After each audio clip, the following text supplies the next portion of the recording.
Hey guys, Repel here, bringing you another Omega Ruby and Alpha Sapphire Wi-Fi battle. Today we're against Momon, and I do have a Sableye, but it's actually not Mega. I have not experimented with Mega Sableye yet, just because I really like regular Sableye. Sometimes I feel like certain Mega evolutions might not necessarily promote, you know, the Pokemon. You know, like, I think regular Slowbro with Regenerate is just so much better than Mega Slowbro. My opinion, honestly, but hey, you know, everyone has their own playing style, so.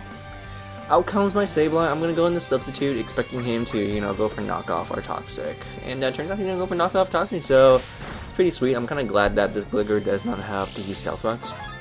Turns out, the Knockoff is not going to do enough to get rid of my, yeah, Substitute. So I'm gonna hit him with that, you know, Will-O-Wisp, and nothing in his team really wants to take, or, you know, is immune to Will-O-Wisp, so he's gonna go for second Knockoff after being burned, and it is actually enough to take out my Substitute, but that's pretty sweet, because now I pretty much burned this Gligar. Gligar is obviously not, you know, like, an attacking powerhouse, but it's always nice to burn it. He's gonna withdraw because he knows I'm gonna keep using a Substitute, and he can't break my sub, so. Out comes the Hydreigon, and I just went for a sub just in case, you know. Whatever he wants to switch out, that's fine with me. I do have a free turn to hit this Hydreigon with a Will-O-Wisp, so yeah, why the hell not? Of course, that awesome Prankster. I mean, I think Prankster is just such an amazing ability. You know, like, Magic Bounce is great and all too, but, you know, Prankster is just so good. You know, Sableye has such great non-attacking moves that he can use with Prankster. Yeah, so gotta keep using normal Sableye, but you know, maybe one day I will use the Mega Sableye. I do get a burn on the Hydreigon, you know, it doesn't really matter, you know, but that residual damage does kind of come in handy. You know, I could keep going for Substitute and just let burn, you know, slowly kill this Hydreigon, but you know, I don't really want to, you know, waste that much HP or anything. Usually Hydreigon is Scarfed or even Specs, so I'm pretty sure he's Scarfed. So, you know, he's locked into Dark Pulse, free to switch into my fighting type Toxicroak, and I knew he's gonna go back to his Gligar, so I'd make a double switch here, and I go back, well, I didn't go back, I go into my new, not new, but yeah, go back into my Politoed, so that, I can just hit him up. Now, I know that he probably doesn't want to stay, obviously, so he's probably, best bet is probably just gonna go into Amoonguss. So I'm gonna go for an Ice Beam. If he does want to stay with a Gligar, you know, Gligar will obviously die to an Ice Beam too, so. My Politoed is an offensive Politoed, but it's not carrying the choice specs today. It's carrying the Damp Rock, so had I, you know, carried the choice specs, yeah, this Amoonguss would definitely die to 2 hits, but unfortunately it is with like a sliver of HP, but I do get that nice freeze, but he thaws out in one fucking turn and hits me up that Spore. I mean, you know, it's fine. I don't usually count on freeze hacks anyways, but yeah. So, obviously, you know, I don't know what he's gonna do now. He might go for a Leech Seed or anything, or just Toxic, but yeah, I'm gonna go into, yeah, my Toxicroak. He's gonna go for Toxic, so he thought I was gonna switch out to something else, but no, sir, I'm gonna stay in. He's gonna withdraw, even with that Amoonguss, you know, holding on to dear life, he's gonna switch out. I went for a Drain Punch, even though I knew he's gonna switch out, but, actually, I really didn't mind, because I do get that nice Drain Punch heal, and not to mention in this brain, I'm pretty much almost back at full HP, so that's pretty sweet. Not to mention, this Gligar, you know, will get burned, and, you know, he's pretty much at, like, at half now, so, you know, can't complain here. Now, I don't want to get knocked off, you know, I don't want to get knocked off, really. I can, I suppose, just get my Damp Rock knocked off, but he's gonna go for Agility, so, this is probably a baton passing Gligar, you know, it's fine with me. If he wants to go for a knockoff, it's not going to kill me, and, you know, it's just going to knock off my Damp Rock, which is not too important. So, he's going to baton pass, he's going to bring out something really fast now, so he's going to have a +2 speed Mawile. I'm going to drop my attack with Intimidate, but, you know, that doesn't matter. Hopefully I can wake up, but no, of course. I went for the Surf, you know. Usually I do, you know, go for that choice spec Surf in the rain with my Politoed, and it just demolishes, like, you know, one-shots so many things. So I went into my Pinsir because I thought he might go for Swords Dance. So then I thought, If he goes for a Swords Dance, you know, he'll be really powerful, but, you know, my Pinsir does carry that Earthquake, so I could probably play mind games with him, you know, cancel his Sucker Punches with my own Swords Dance, but turns out he just went straight for the Rock Slide. I'm like, god damn it. Like, I've never seen, Rock Slide on a Mega Mawile. Never. You know, they usually just have, you know, Play Rough, Iron Head, Swords Dance, Sucker Punch, or Fire Fang. Like, that's it. I've never seen Rock Slide, but it came in handy so well, so. My Pinsir, my Mega in my party, dies way too fast. Now I'm gonna go back into, you know, Sableye. It's a pretty decent counter for his whole team, really. I mean, it's also a good anti-staller. This Gligar obviously might have Roost, but then, honestly, I don't really care. I really don't care, because even if he goes for Roost, I can just keep, you know, using Nightshade. And with Nightshade and Burn, it's actually quite enough to kind of sort of negate his, you know, Roost. So he's gonna have to keep pressuring using Roost. It's gonna be a little bit long, you know, a little bit longer battle. But honestly, I don't want to switch out. I want to just keep pressuring him to use Roost so that he can, you know, finish off all of his PP. So it turns out he's gonna keep using Roost. He is earning just like a fraction, like a sliver of HP more. But honestly, I don't mind it. I don't mind it because I have more Nightshades than, you know, he has. Roost. And not to mention, I'm, you know, comfortably behind a substitute while Leftovers is pretty much healing me all back to 100%, so why should I switch out? So my opponent just keeps using Roost, which is fine, you know, honestly. I don't mind. I don't mind it one bit. And at this point, my opponent should sort of realize that now. This is not turning out too well in his favor, because he's going to be the first one to lose PP, so he kind of has to do something different here. He really has to, so. Yeah, now turns out he is going to do something different, so he's going to probably give up preserving this Gligar, and just go for the agility and baton pass it into something. But honestly, I'm behind a sub, you know, whatever he wants to send out, I'm not too threatened by it, honestly, so. Now, my opponent has two options here. He can just keep using Roost so he can preserve his Gligar, or just go straight into Baton Pass.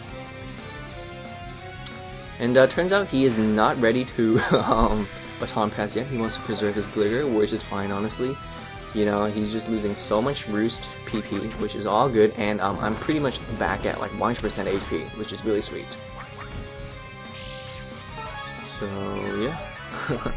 It's rare for me to like heal like half of my HP purely on Leftovers, but in this scenario, it works, I guess. Now he, you know, has given up using Roost, so he's gonna switch. He's gonna Baton Pass that +2 speed. He can go into Hydreigon, which is, you know, fine. I'm just gonna go for Nightshade because it hits anything in his team. My opponent doesn't have any normal types, so yeah. Now this Hydreigon, you know, I think Hydreigon can learn Roost, but usually they don't, you know, have Roost because they're choiced, so. With that burn damage, he's pretty much gone. So he's, you know, at least he's able to break my substitute, but yeah, even after the substitute, I'm just gonna use my Nightshade and it'll be enough to finish off this Hydreigon with that burn, so.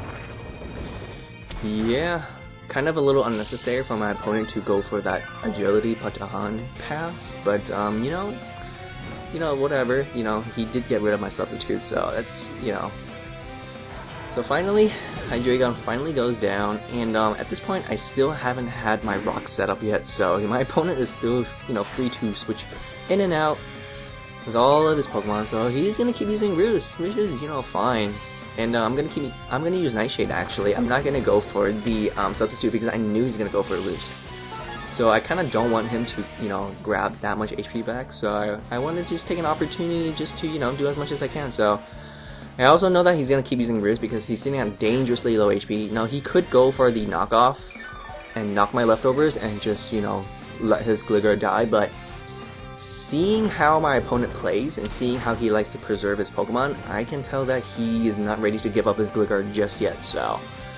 At this point, he's going to keep using Roost, and I'm just going to keep using Nightshade. I know for a fact he's not going to go for a knockoff just yet. I'm pretty sure he's going to go for a knockoff when he's 100% sure that he can live a knockoff. I mean, a Nightshade coming from me, so. From this range, one more Roost, and then probably next turn he can live, you know, 2 Nightshades. That's my best bet, so. like I mentioned, I'm gonna keep dishing out Nightshades all day to pressure him out. So now he can actually live one Nightshade. So then I thought, you know what? I'm pretty sure he's not gonna go for a Roost this turn because he can comfortably live one Nightshade. So he might go for knock off my leftovers. But I predicted that and just went for the substitute. So yeah, I'm still clinging on to my leftovers. So my opponent is sitting at a terrible spot right now. He tried to knock me off and try to break my sub, but you know, he is burned after all. So turns out 2 knockoffs while Gligar is burned is not going to finish off my substitute. So with this final Nightshade and the remaining burn damage will finish off this Gligar, so that's pretty sweet. I took out this Gligar without getting my leftovers knocked off, and I'm still behind a substitute. That is how you play motherfucking regular Sableye. So out comes Swampert. Usually Swamperts are physical.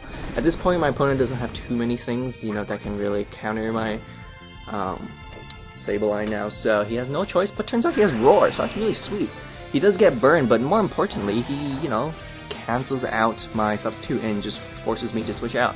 Switches into my Claydol, and I am weak to water, but you know, I'm kind of glad that he's roared me into Claydol because now he can go for the Stealth Rocks.